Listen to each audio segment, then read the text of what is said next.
চোখ রাখবো পরবর্তী সংবাদে।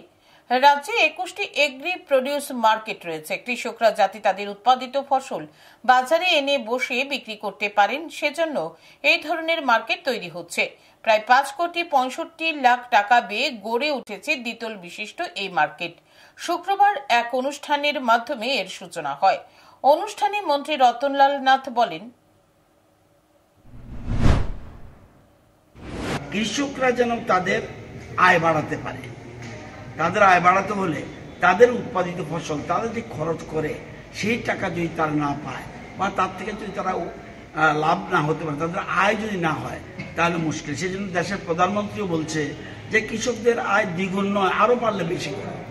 আমরা সেই জন্য আমরা ত্রিপুরা রাজ্যে বিভিন্ন জায়গায় আমাদের যেমন কৃষি উৎপাদন বাড়াচ্ছি, সবজি উৎপাদন বাড়াচ্ছি, অন্যান্য ফল ফসলের আমরা উৎপাদন বাড়াচ্ছি, ফুলের উৎপাদন বাড়াচ্ছি। সবগুলির পিছনে একটাই উদ্দেশ্য, কৃষকদের হাতে যেন পয়সা যায়। এবং নবনির্মিত গন্ডাতুইসা এগ্রি প্রডিউস মার্কেটের উদ্বোধনী অনুষ্ঠানে উপস্থিত ছিলেন মন্ত্রী ছাড়াও এলাকার বিধায়িকা নন্দিতা রিয়াং সহ সংশ্লিষ্ট দপ্তরের আধিকারিকরা। নিয়ে নিচ্ছে ছোট্ট একটি বিজ্ঞাপন বিরতি, সঙ্গে থাকুন।